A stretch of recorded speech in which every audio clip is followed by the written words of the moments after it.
আরও একটা লং ভিডিওতে তোমাদের সকলকে স্বাগত জানাই। এটা হলো জামাই ষষ্ঠীর দিনের ব্লগ। তোমরা তো থাম্বনেলস দেখেই বুঝতে পেরে গেছো। সকালবেলায় ঘুম থেকে উঠি, যেটুকুনি কাজ বাজ করার ছিল সেইটুকু কাজ করে নিই। তারপর ঘরগুলো পরিষ্কার করে নতুন বিছানার চাদর পেতে নিয়েছিলাম। তারপর এদিকে আমি এবারে জামাইবাবুদের জন্য একটা স্পেশাল ডিশ বানাচ্ছিলাম, আর সেটা হচ্ছে পোলাও। জীবনের প্রথম আমি পোলাও বানাচ্ছিলাম, তাও আবার ওদের উপর এক্সপেরিমেন্ট করে। কীরকম যে হবে কিছুই জানতাম না। তারপর চলে আসে বড়দিরা, আর তারপর আমাদের সকলকে বড়মা একে একে ফোঁটা দিতে শুরু করে।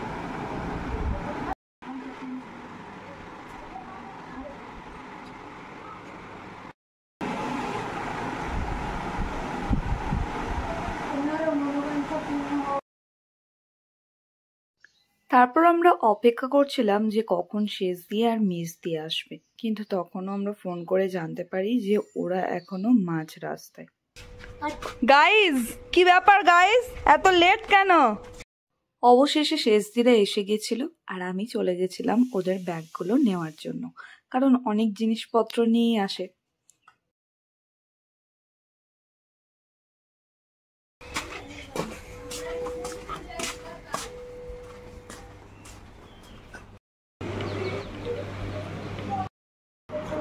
অদ্রিত,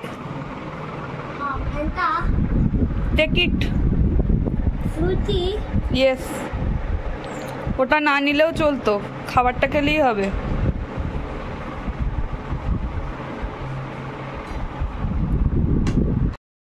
এরপর আমরা অপেক্ষা করছিলাম যে মিস্ত্রিরা কখন আসবে, কারণ ঘড়িতে তখন প্রায় 1টা বেজে গেছিল। অবশেষে ওরা পৌঁছে যায়, আর তারপর আমি চলে গেছিলাম ওদেরকে আবার পিক আপ করতে।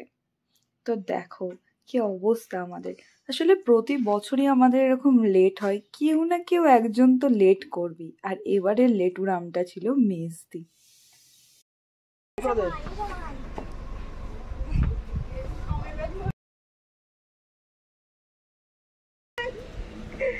দাদা ভাই এসে গেছে। আমি ব্লগ করার জন্য আমি লাঠি নিয়ে দাঁড়িয়ে আছি।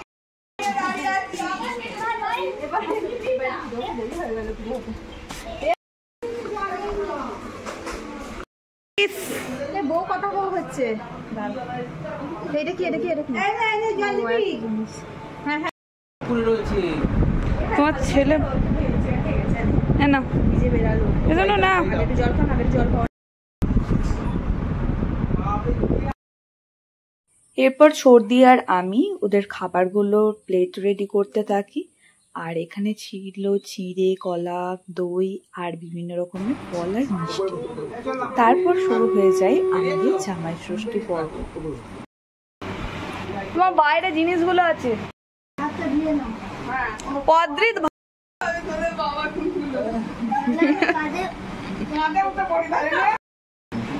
সব থেকে পুরো বাবা অদ্রিত চিলটুর হয়ে গেছে তো নেওয়া। অদ্রিতকে দিয়ে দাও, তাহলে ওদের হয়ে গেছে, থাক আর দিতাম না। মা তুমি দাও।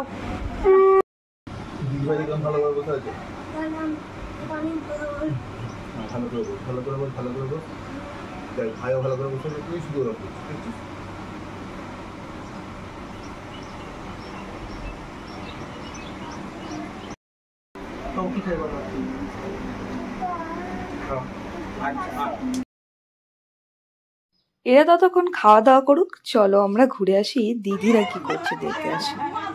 ওরা তো এসে দেখলাম খুব হাসাহাসি করছে, আর মায়েরা এখানে খেতে বসেছে। তারপরে এটা ছিল দুপুরের মেনু, আর ওদের জন্য স্পেশাল, তবে এগুলো বাচ্চাগুলোকে খাওয়ানোর ব্যবস্থা হয়েছিল। তারপর আমি সকলের থালা রেডি করে দিই, আর তারপরে এরা বসে পড়েছিল খাওয়া দাওয়া করতে।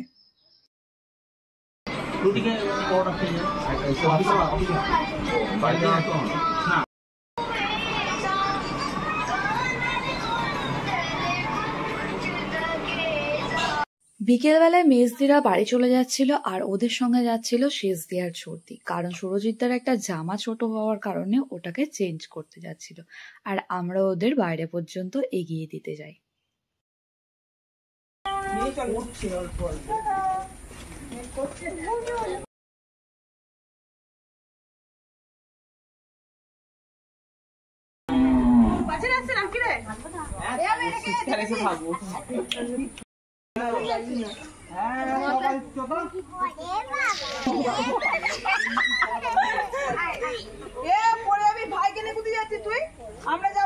তারপর শেষদিরাও ফিরে গেছিল আর বদ্দি কোণে ওদের সঙ্গে গল্প করছিল। আর এখানে চিলটুকে আমি সাজিয়ে দিয়েছিলাম টুনটুন মাসির মতন। ঠিক ওকে ছোট টুনটুনের মতন লাগছে না? আমার তো লাগছিল। আর তোমাদের লাগছিল কিনা সেটা কমেন্ট করে জানিও। আর এটাই ছিল আমার জামাই ষষ্ঠীর সারাদিন। তোমাদের ব্লগটা কেমন লাগলো অবশ্যই জানিও।